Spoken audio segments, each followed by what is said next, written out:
variables. Bastones de hockey, juegos de ajedrez y bates. Correcto. ¿Y las restricciones? Máquina 1, 2 y 3. Correcto, las horas en las máquinas, máquina A, máquina B, máquina C. Posteriormente, nombramos cada una de las variables como x1, x2 y x3 y realizamos el planteamiento. Las variables, recuerden, en las columnas y tenemos acá en las restricciones las horas de la máquina A, máquina B, máquina C. En el último renglón vamos a colocar el costo. Acá nos indicaba que el costo para poder fabricar cada producto de los bastones son 35, los juegos de ajedrez 45 y los bates 40. Colocamos la información que nos proporcionan y por último tenemos que colocar el signo. ¿Cuál es el signo que le colocaron a cada una de las restricciones? ¿Qué signo le colocaron? ¿Mayor o igual o menor o igual? Mayor o igual. Mayor o igual que, correcto. El signo era mayor o igual que para las tres restricciones. Posteriormente, teníamos la función objetivo. Esta función objetivo la elaboramos con la información que tenemos en el último renglón del planteamiento. Como tenemos costo, la función objetivo tiene que ser minimizar ese costo que vamos a representar con Z. Función objetivo, minimizar Z, esto es igual a 35 de x sub 1 más 45 de x sub 2 más 40 de x sub 3. ¿Tienen así el paso 2 y el paso 3? Sí, licenciada. Sí. Bien, y el paso 4, bueno, acá mucho ojo, por favor. ¿Alguien levantó la mano? Erika Alejandro. Disculpe, yo me quedé perdido, pero por el signo. No entendí por qué es mayor o igual que. Ok, voy a regresar al planteamiento. El texto. El texto nos indica que la disponibilidad de tiempo mínimo en horas por día. ¿Ese mínimo qué signo tiene? Mayor o igual que, ¿verdad? Porque es lo mínimo, ¿verdad? Correcto, es de ese tiempo en adelante, de ese tiempo hacia arriba. Entonces, por esa razón, el signo es mayor o igual que. ¿De Muy acuerdo? bien, gracias. Para servirle. ¿Alguien más?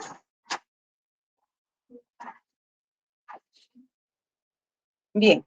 Entonces acá, mucho ojo, tenemos que tener la Licenciada, misma unidad de medida en las filas. ¿Sí? Dígame. perdone que la interrumpe.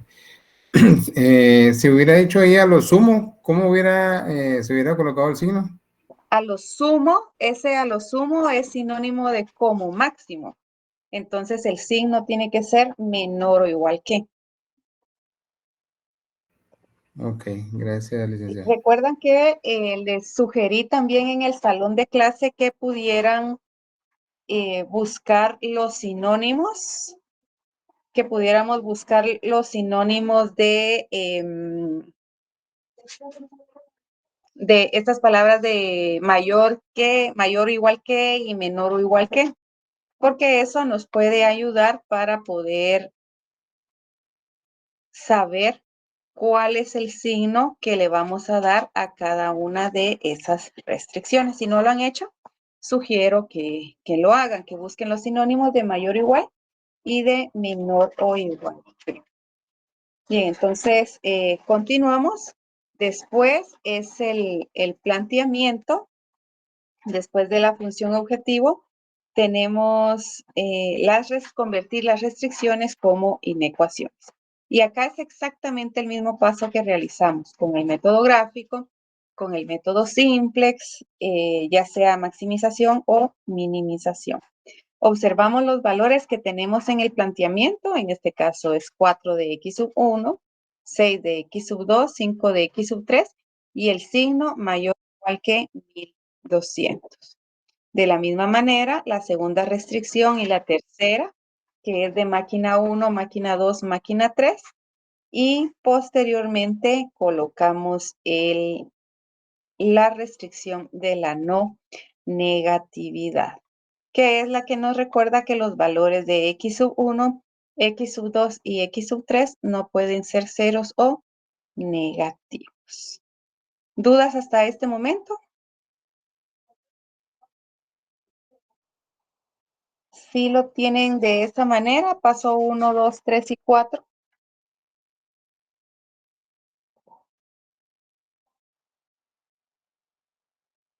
Pregunto si lo tienen así o alguna variación.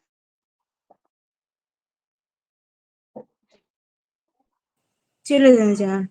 Bien. Entonces, vamos a continuar. Fabiola. Vicky, yo no puse el último de costos, pero el resto sí, pero no sé si eso tenga que influir mucho. Sí, por supuesto, tiene que colocar siempre en el último renglón, siempre tenemos que colocar qué es lo que vamos a hacer en ese modelo de programación lineal, cuál es la información que sirve de base para nuestra función objetivo. Si acá en este tiene costo, su objetivo es minimizar. Si tiene utilidades, su objetivo es maximizar. Entonces sí es bien importante que pueda colocar.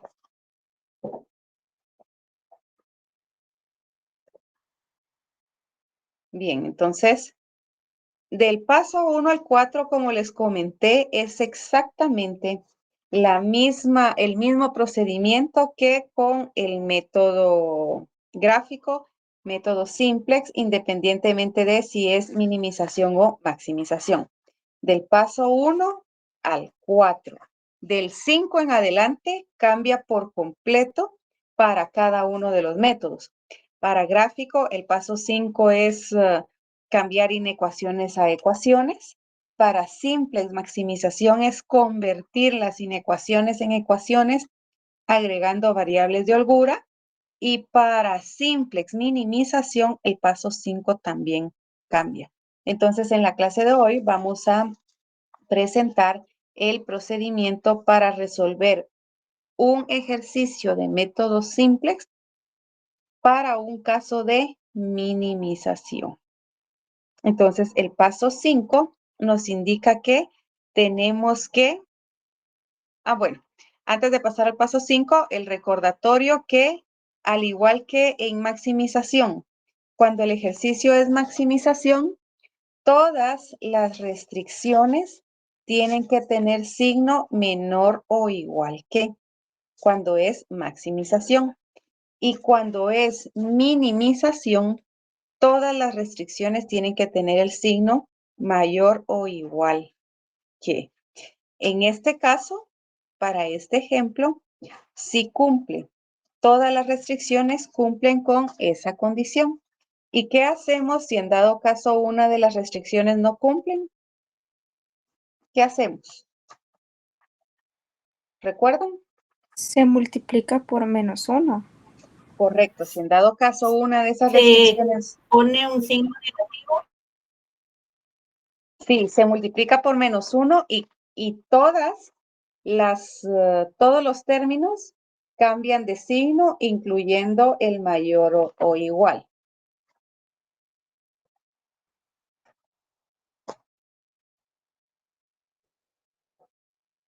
Veamos.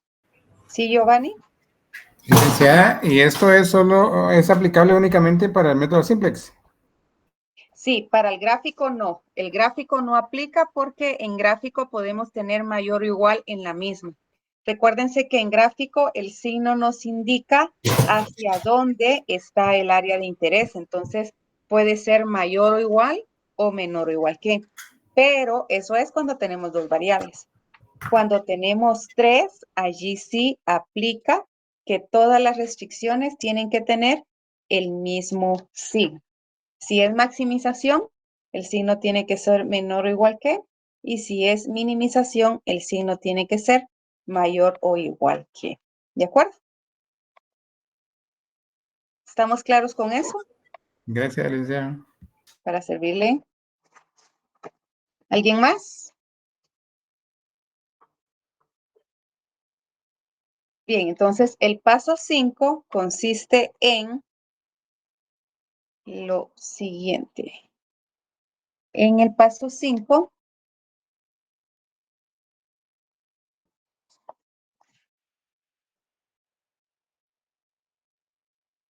tenemos construir la matriz inicial con los coeficientes y las constantes de las inecuaciones. Construir matriz inicial con los coeficientes y las constantes del sistema de ecuación. Entonces, de sistema de inecuaciones. Observamos la primera inecuación. ¿Cuáles son los coeficientes? 4, 6, 5 y la constante 1200. Con esos coeficientes y esas constantes vamos a construir la matriz inicial. Entonces quedaría en la primera fila 4, 6, 5 y el coeficiente 1200. ¿Cómo quedaría la segunda fila?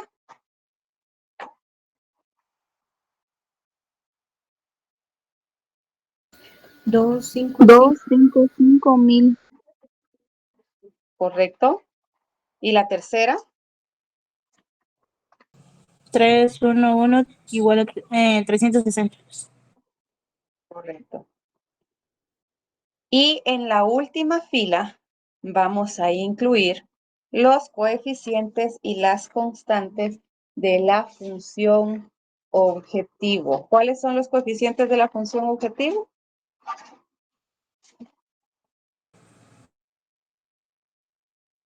Los tenemos en pantalla. 35, 45, 40. Correcto, 35, 45 y 40. Ahora pregunto, ¿la función objetivo tiene constante o no tiene constante? No tiene constante, solo tenemos coeficientes. Entonces, vamos a colocar en la última casilla de esa matriz inicial, vamos a colocar el 0. ¿Por qué razón? Porque esa función objetivo no tiene constante. ¿Dudas de cómo realizar el paso 5?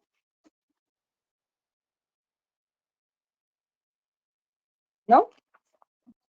No, Pasamos, licenciada. pasamos entonces al paso 6. El paso 6 dice, nos indica que debemos de transponer la matriz inicial. Transponer la matriz inicial. Entonces acá tenemos nuestra matriz inicial. Vamos a realizar una matriz transpuesta. ¿Se recuerdan? La fila tiene que ser columna 4, 6, 5, 1200. La segunda columna 2, 5, 5, 1000. La tercera columna 3, 1, 1, 360. Y la última columna es 35, 45, 40 y 0. Entonces, observen qué fue lo que hicimos acá. En las columnas teníamos las variables, ¿sí? Y en las filas teníamos las restricciones. Al momento de hacer la transpuesta, ¿en dónde quedaron las restricciones? ¿En las filas o en las columnas?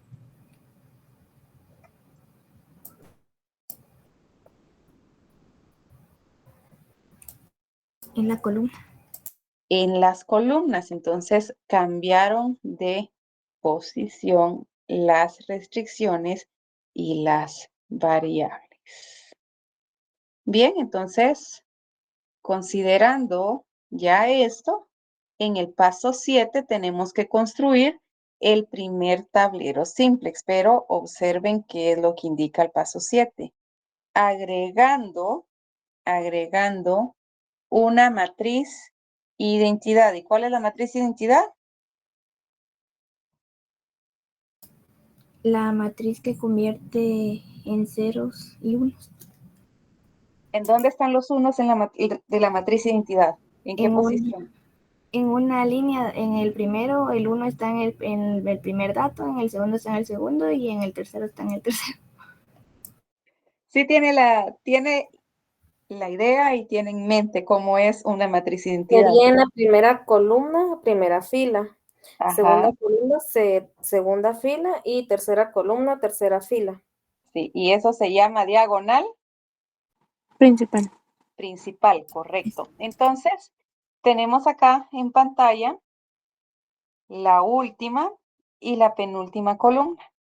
El paso 7 nos indica que entre estas dos columnas tenemos que insertar una matriz identidad y vamos a colocar un 1 por cada fila. Vamos a colocar un 1 por cada fila. ¿Qué significa eso? Eso significa que tenemos acá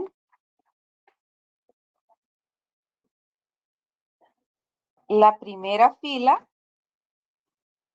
En esta primera fila colocamos un número 1. Número 1. En la segunda fila vamos a colocar un número 1, pero mucho ojo, siempre vamos a correr una posición. Y en la tercera fila vamos a colocar el tercer número 1.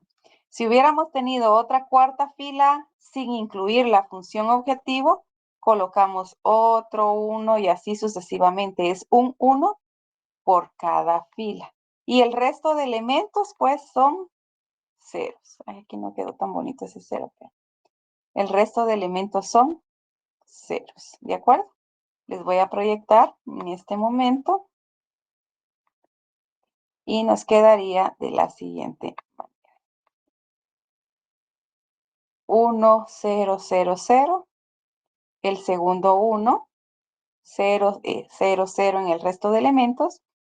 Y en la tercera columna el 1 en la fila 3, 3, como ustedes decían. Y el resto de elementos ceros. Observamos, todos los unos están en la diagonal principal. Y ahí tenemos ya nuestro primer tablero simplex. ¿Dudas?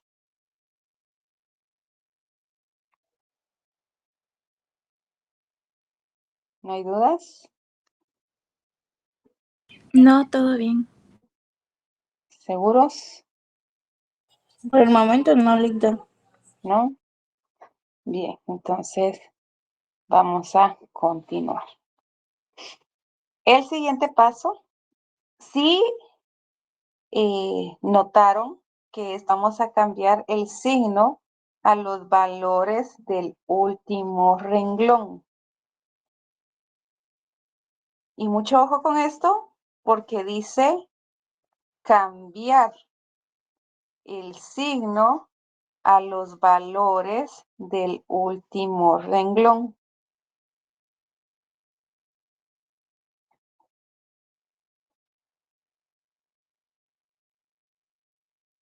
Eso significa que si tenemos algún número negativo, los vamos a pasar a positivo. Y si son positivos, los vamos a trasladar a negativos. En este caso, en este tablero, todos son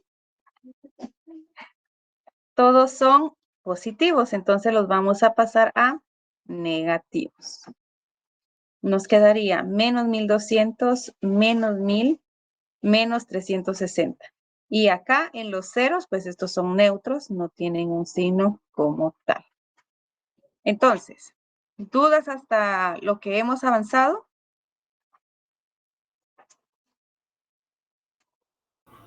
No, licenciada, por el momento no. No. ¿No? A partir de este momento, el procedimiento es exactamente el mismo que trabajamos con simplex. Identificar columna pivote, identificar el elemento pivote, convertir en 1 el elemento pivote y en 0 el resto de los elementos. Y repetir esos pasos hasta encontrar el tablero óptimo. ¿Y cuál es el tablero óptimo?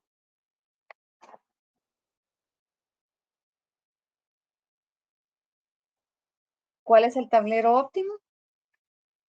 Cuando la última son todos los valores positivos, pero no tiene que haber ningún negativo o Es ceros. correcto, es correcto. Cuando en el último renglón todos los valores son positivos o ceros, es decir, que no hay ningún valor negativo. Entonces empezamos identificando la columna pivote. ¿Cuál sería la columna pivote en este tablero?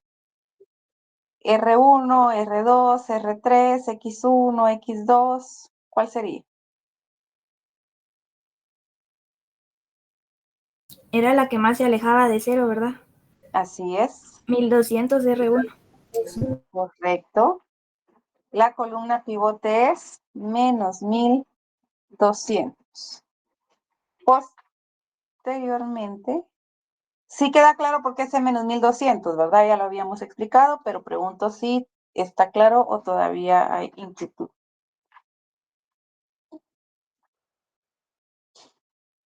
Bueno, entonces continuamos, si no hay dudas. Ya identificamos la columna pivote, ahora vamos a identificar el elemento pivote. Para identificar el elemento pivote tenemos que dividir la constante dentro de cada valor de la columna pivote. Entonces empezamos por la primera fila. La constante es 35. Ese 35 lo vamos a dividir dentro de ¿qué valor? 35. Menos 1200. No, dividido dentro de 4. Tienen que ser los valores que están exactamente en la misma fila. Primera fila de la constante, primera fila de la columna pivote. 35 dividido dentro de 4. ¿Cuánto nos da eso como resultado? 8.75. Correcto, 8.75. Vamos con la siguiente.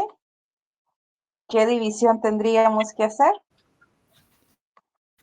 45 dividido 6. 45, correcto, dividido dentro de 6. ¿Y eso cuánto nos da? 7.5. Nos da como resultado 7.5. Y la última, 40 dividido dividido dentro de 5. ¿Y cuánto nos da ese resultado? 8. 8, correcto. Posteriormente tenemos que decidir cuál es el elemento pivote. Y recuerden algo muy importante. El elemento pivote no puede ser 0 o un valor negativo. ¿Qué significa eso? Si yo aquí tengo un menos 4, este no puede ser elemento pivote. Solo coloco acá negativo. Y si es 0, también no puede ser elemento pivote. Solo coloco acá 0 y no realizo, o es 0 y no realizamos la división.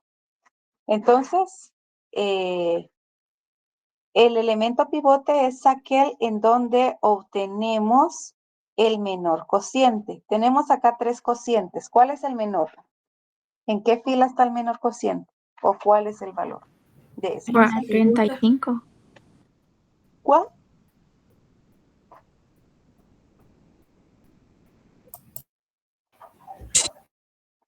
$7.5 es el menor cociente. Entonces, como ese es el menor cociente, nuestro elemento pivote está en la fila número 2. Y el elemento pivote es 6. ¿Dudas de cómo identificar ese elemento pivote?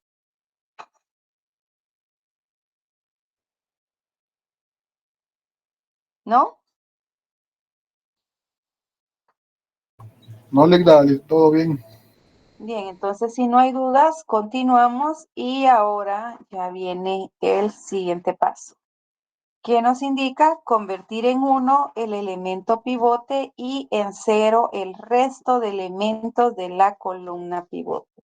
¿Qué significa eso? Que este 6 lo tenemos que convertir en 1.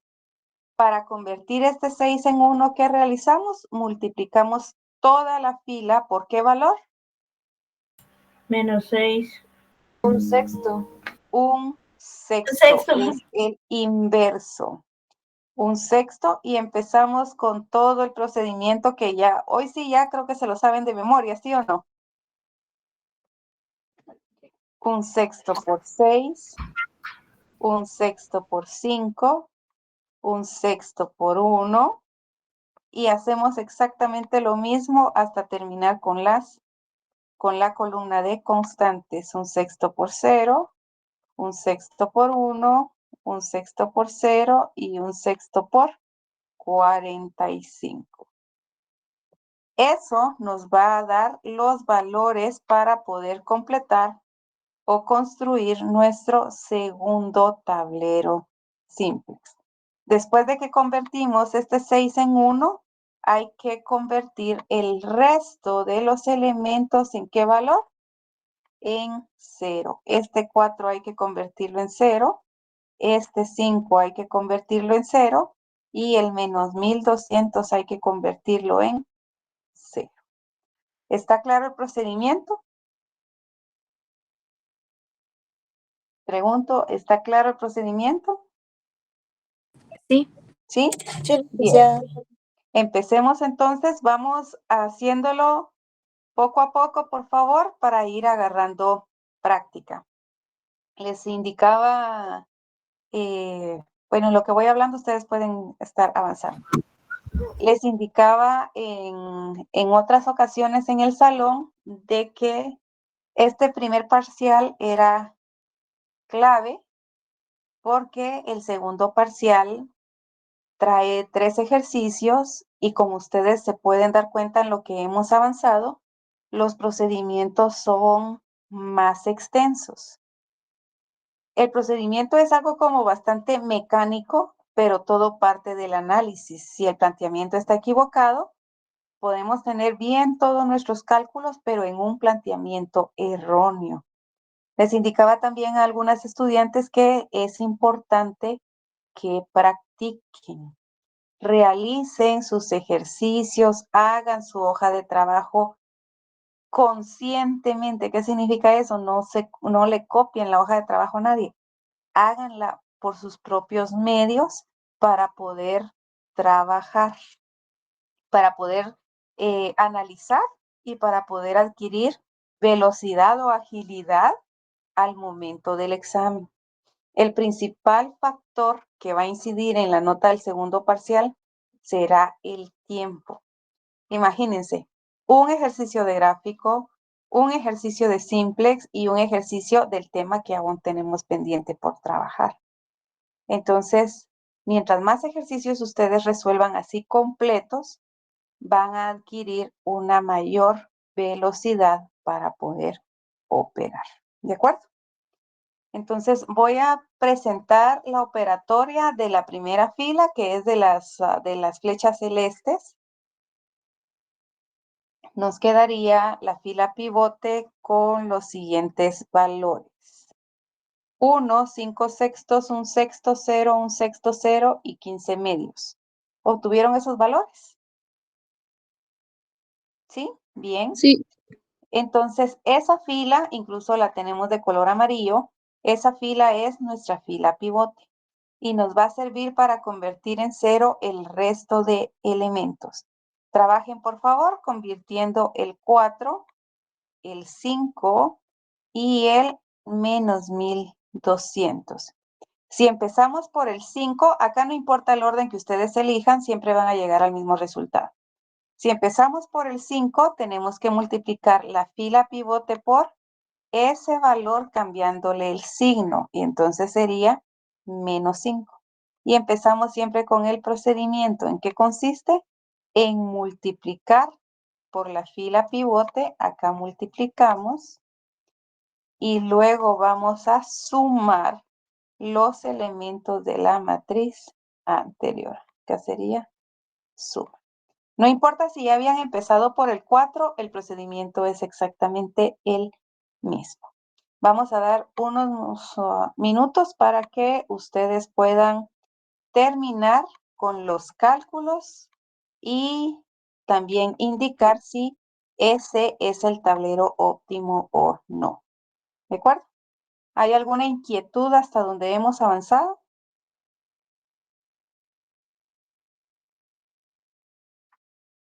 ¿Alguna inquietud? Bien, si no hay, entonces por favor, trabajemos para poder completar el tablero. Y en unos 5 minutos vamos a proyectar para que podamos comparar si tienen los mismos resultados o hay alguna diferencia.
¿Cómo van? ¿Finalizaron a medias?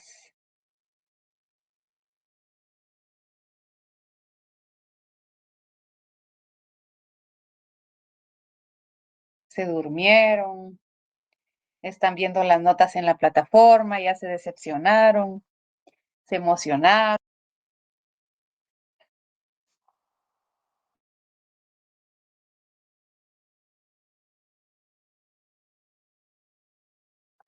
Bueno, las notas ya están en la plataforma para que se despierten si todavía no se habían dado cuenta. Las notas ya están en la plataforma.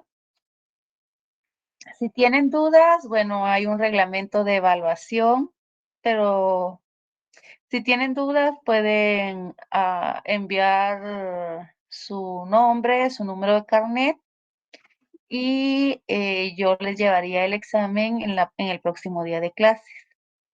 Como seres humanos tendemos a cometer errores, entonces puede ser que yo me haya equivocado al momento ya sea de ingresar su nota o de asignarle la nota. Entonces, ustedes tienen todo el derecho de la revisión y si yo me equivoqué, pues con mucho gusto les corrijo esa parte. Si les puse de más, les quito esos puntos, ¿verdad? Y si es menos, entonces igual se los podemos asignar. ¿Terminaron el tablero? Ya no, ni me contestaron si terminaron el tablero o no. Yo contesté en el chat, pero no sé si da igual. Gracias, Ana Lucía. Los demás, como solo Ana Lucía contestó. Y ahí Yo también lo terminé. Sí, Rocío. También. Bien, entonces voy a proyectar los valores, por Yo favor. también, ya. Gracias, Andrea. Comparemos con lo que está en pantalla. ¿Coinciden los valores? Sí, igualito. Bien, perfecto. Entonces, pregunto, ¿este será el tablero óptimo? No. No. Aún no. No es el tablero óptimo. ¿Por qué razón? Porque en el último renglón tenemos valores negativos. No, porque me acuerdo que le hice eso. Entonces,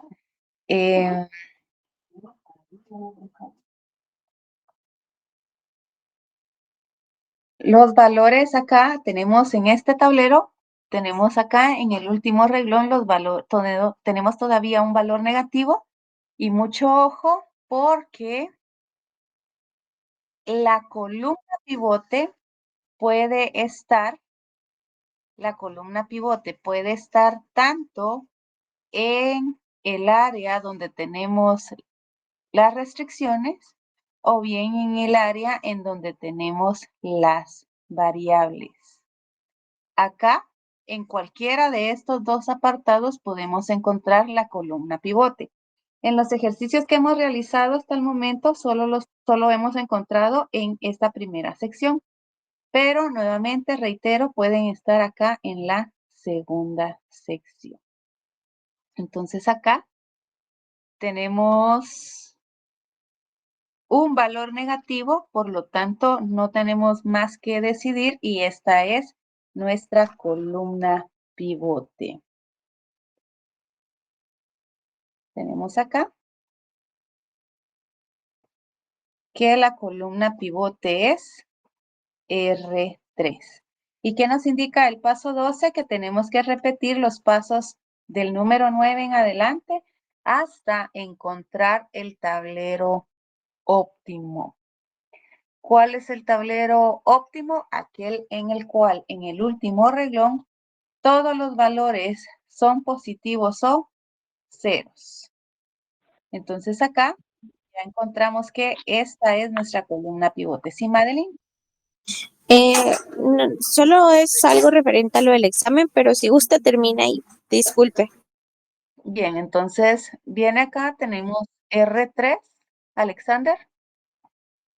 Licenciada, solo no me quedó muy claro por qué menos 160 es la columna ahora pivote. Sé que la que está más lejos de cero, pero 200 no se toma en cuenta.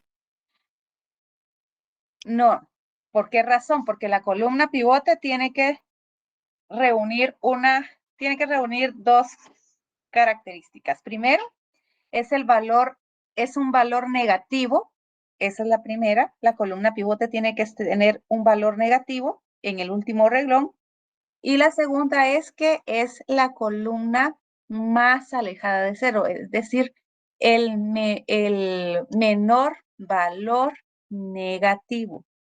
¿Y cuál es el menor? El que está más alejado de cero. Acá, en la primera, observamos que tenemos menos 360, menos 1000 y menos 1200. Dentro de estos tres valores, ¿cuál es el más alejado de cero? Menos 1200. Menos 1200, correcto. Y acá en el segundo tablero, ¿cuántos valores negativos tenemos? Solo uno que sería menos 160, que es, por eso es la columna pivote. Así es. Si hubiésemos tenido acá, por ejemplo, este valor hubiese sido menos 200. Esa sería la columna pivote, menos Correcto. 200. Esta hubiese sido nuestra columna pivote si ese hubiera sido el caso. ¿De acuerdo? De acuerdo, gracias, licenciada. Para servirle a alguien más. Bien, entonces acá. Ya, perdón, solamente no me quedó como muy claro cuál era el tablero óptimo, es que no alcancé a escuchar.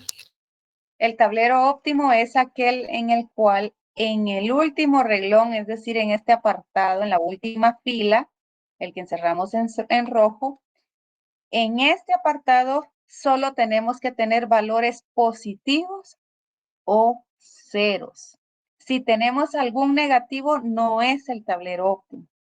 En otras palabras, el tablero óptimo no tiene valores negativos en el último renglón.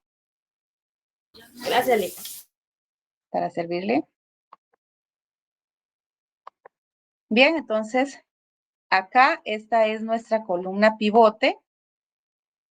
Y ahora vamos a identificar el elemento pivote. Y para eso repetimos el mismo procedimiento. Vamos a dividir el valor de la constante dentro del valor de la columna pivote. Es decir, 5 dividido dentro de 7 tercios. ¿Y cuál sería el resultado de esa división, el cociente?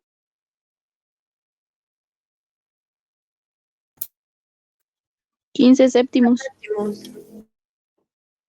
15 séptimos. En el siguiente, ¿cómo quedaría la división? Para la siguiente fila. 15 medios dividido un sexto. Correcto, 15 medios dividido dentro de 45. Gracias, Ana Patricia. Y en la última.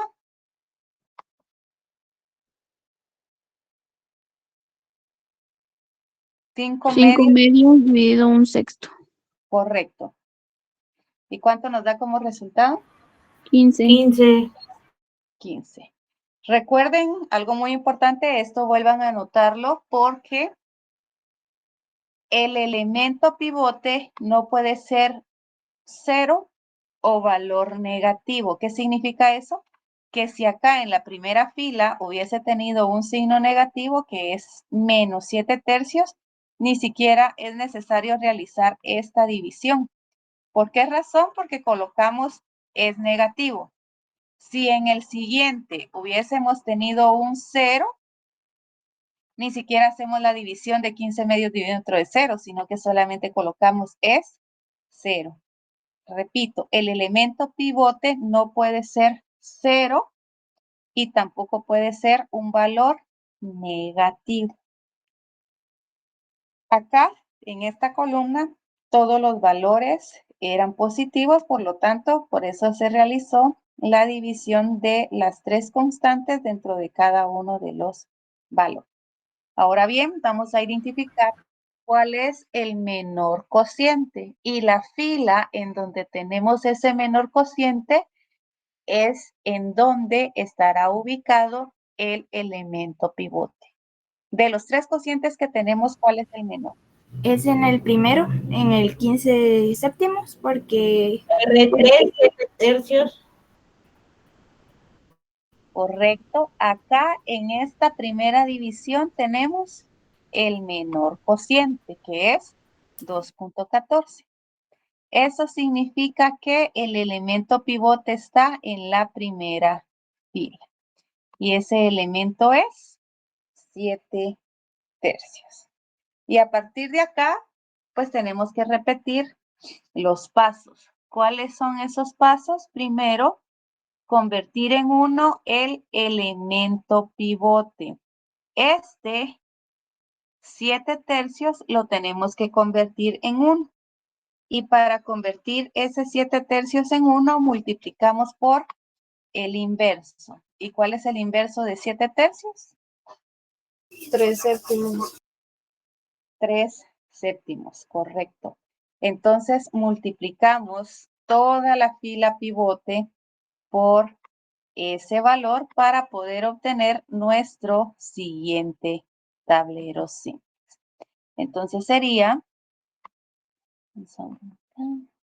3 séptimos por 1, 3 séptimos por 5 sextos, 3 séptimos, ay, perdón, aquí me equivoqué.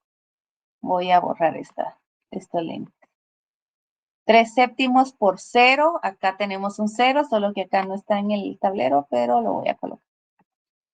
3 séptimos por menos 4 tercios, 3 séptimos por 7 tercios, 3 séptimos por 1, 3 séptimos por menos 2 tercios, 3 séptimos por 0 y por último 3 séptimos por 5.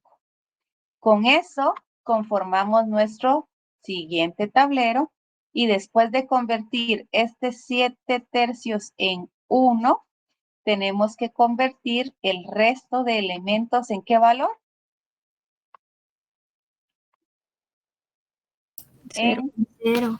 ceros. Todos los elementos de esa columna. ¿De acuerdo?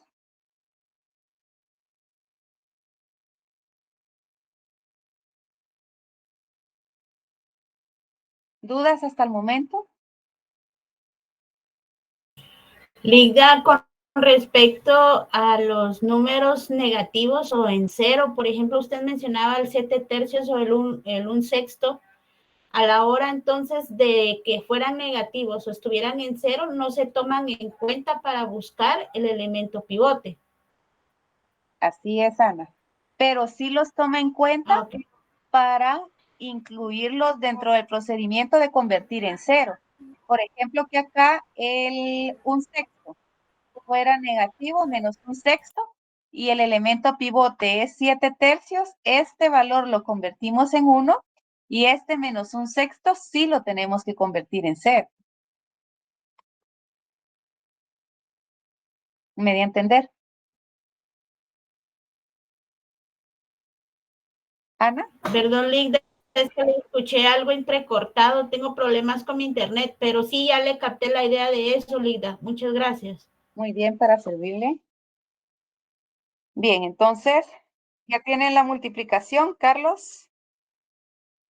Hola, Lick, buenas noches. Lick, si pudiéramos hacer un ejercicio que nos dé el menos 7 tercios y el 0 sería excelente para Bueno, poderlo ver. Vamos a buscar uno. Ogla, por favor, ubíqueme un ejercicio que tenga valores negativos acá. Por favor, de repente tiene usted uno entre sus archivos. Y me lo proporciona para poder desarrollarlo en la siguiente clase. Gracias, Lick, muy amable. Un gusto, Carlos. Bien, entonces acá proyectamos la fila, los valores de la fila pivote serían los que están en pantalla. 0, menos 4 séptimos, 1, 3 séptimos, menos 2 séptimos, 0 y 15 séptimos. ¿Obtuvieron esos valores? Pregunto. ¿Sí? Bien, entonces como pueden observar, este 7 tercios, este ya lo convertimos en 1. ¿Qué es lo que nos resta ahora? Convertir en 0 el resto de los elementos. Para convertir en 0 multiplicamos esta fila, que llamamos fila pivote, por el valor a convertir en 0, que es un sexto, cambiándole el signo. Entonces acá sería por menos un sexto. Realizamos el procedimiento que ya ustedes a estas alturas yo considero que ya se lo están memorizando. Sería menos un sexto por 0 y posteriormente vamos a sumar los elementos de la primera fila del tablero anterior. De tarea, por favor, terminen este tablero para poder comparar en la clase del jueves. ¿De acuerdo? Licenciada, con una consulta. Por ejemplo, el método de minimización solamente se trabaja como de esta manera, nos está enseñando, ¿verdad? Sí, minimización, sí. Cambia el paso 5, 6, 7 y 8. Y la de maximización es donde hacemos la gráfica, ¿verdad? No, Y los esa es pasos. donde hacemos la gráfica es el método gráfico cuando tenemos dos variables. Ah, ya, sí, porque estas de 3 o más es cuando se trabaja simples. Así es. Gracias, Linda. Bueno, bien, entonces, repito, para el día jueves, terminemos este tablero, por favor, para poder comparar y partimos de ahí en la siguiente clase. Que tengan una buena noche y